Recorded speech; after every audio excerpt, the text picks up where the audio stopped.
खबरों में आगे बढ़ेंगे। देखिए, दिल्ली के मालवीय नगर में हुए अग्निकांड में 21 लोगों की मौत हो चुकी है। इन 21 लोगों में से 12 विदेशी नागरिक हैं। दिल्ली के इस अग्निकांड के बारे में जिस किसी ने भी सुना उसकी रूह कांप गई है। जब धुएं के गुबार होटल के बेसमेंट में जमा होता गया, सांसें जिस्म को छोड़ती गईं। आसपास के लोग जितने लोगों को बचाने की कोशिश कर पाए उन्होंने बचा लिया। फायर ब्रिगेड और पुलिस के जवानों ने भी इस हादसे में लोगों के बचाने की पूरी कोशिश की है, लेकिन नियति को शायद कुछ और ही मंजूर था। एक हादसा 21 लोगों की मौत की वजह बन गया।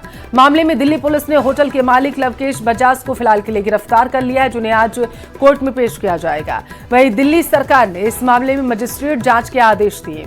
अब तक की जांच में कई बातें सामने आई हैं, जैसे होटल के पास सिर्फ 6 कमरे की परमिशन थी, लेकिन कई बनाए गए। फायर एनओसी का अब तक दमकल को कोई रिकॉर्ड ही नहीं मिला। इस हादसे से सबक लेते हुए एमसीडी इलाके के अवैध होटल पर कार्रवाई की तैयारी कर रही है। दिल्ली के दूसरे इलाकों में आज सीलिंग भी हो सकती है इस होटल्स में, ये भी जानकारी है।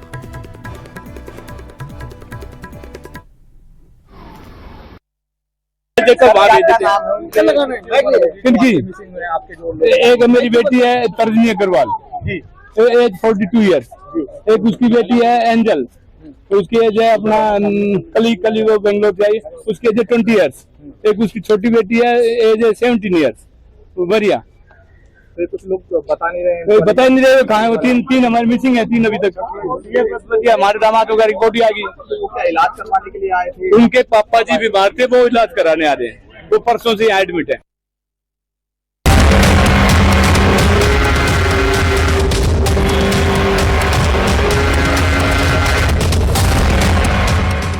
कमरों का लाइसेंस 25 कमरे के।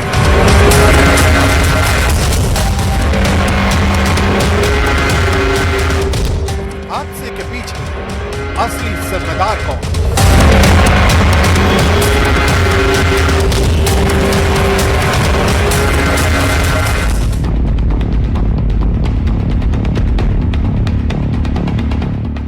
मालवीय नगर के इस होटल को लेकर जो शुरुआती जानकारियां सामने आ रही हैं, उन्होंने जांच एजेंसियों के सामने कई गंभीर सवाल खड़े कर दिए।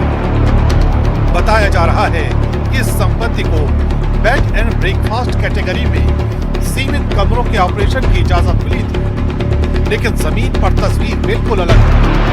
कथित तौर पर यहाँ क्षमता से कई गुना ज्यादा कमरे चलाए जा रहे थे। सवाल ये है कि अगर लाइसेंस 6 कमरों का था तो 25 कमरों तक विस्तार कैसे हुआ? क्या विभाग को इसकी जानकारी नहीं या फिर जानकारी होने के बावजूद कार्रवाई नहीं? यही वो पॉइंट है जो इस पूरे हादसे को एक साधारण हादसे से कहीं बड़ा बन रहा है। जो हम उस समय कर सकते थे तो एकदम समय पर रेस्क्यू ऑपरेशन स्टार्ट हो गया था। फायर टेंडर काम करा गया और डिजास्टर मैनेजमेंट भी ऐसा लग गया था निकालती गई थी, तो हादसा ये और बड़ा हो सकता है।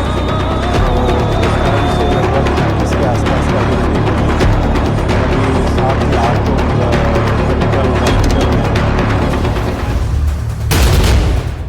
अब जरा उन सवालों पर नजर डालिए जो इस हादसे के बाद पूरे सिस्टम का पीछा कर रहे हैं। अगर बेसमेंट में लोगों को ठहराने की मनाही थी तो वहां मेहमान क्यों मौजूद थे? क्या पर्यटन विभाग ने कभी औचक निरीक्षण किया? क्या एमसीडी, बिजली विभाग और स्थानीय प्रशासन को बढ़ती कमर्शियल एक्टिविटी की भनक नहीं लगी? क्या फायर सेफ्टी नियमों का पालन हो रहा था? और सबसे बड़ा सवाल, अगर ये सब अवैध था तो कार्रवाई हादसे से पहले क्यों नहीं? इन सवालों के जवाब सिर्फ इस केस के लिए नहीं, बल्कि दिल्ली की हजारों ऐसी इमारतों के लिए जरूरी है जहां नियमों और हकीकत के बीच बड़ा अंतर दिखाई देता है। इसके पास परमिशन होटल रेस्टोरेंट चलाने की थी, कितने कमरों में B&B चलाने की थी, इस सबके कागजों को इकट्ठा किया जा रहा है। और जिसकी ये बिल्डिंग है, जिनके लापरवाही के कारण ये हुआ है, पुलिस जांच करके उसे तुरंत अभी गिरफ्तार करेंगी। पुलिस की टीम जिसके लिए रवाना कर दी गई है। दिल्ली ने पिछले कुछ वर्षों में कई बड़े अग्निकांड देखे हैं। हर बार जांच बैठती है, एफआईआर दर्ज होती है और कुछ समय बाद मामला धीमा पड़ जाता है। लेकिन मालवीय नगर का ये मामला केवल आग लगने का नहीं, बल्कि कथित अवैध विस्तार और निगरानी तंत्र की नाकामी का भी है। अगर जांच में साबित होता है कि इजाजत से कहीं ज्यादा कमरे चल रहे थे और सुरक्षा नियमों की अनदेखी की गई, तो जवाबदेही सिर्फ मालिकों तक सीमित नहीं रहनी चाहिए। उन अधिकारियों और विभागों की भूमिका भी जांच के दायरे में आनी चाहिए, जिनकी जिम्मेदारी नियमों का पालन तय करना था। क्योंकि आखिरकार सवाल सिर्फ ये नहीं कि आग कैसे लगी, बल्कि ये भी है कि मौत का ये जाल बनने ही क्यों किया गया।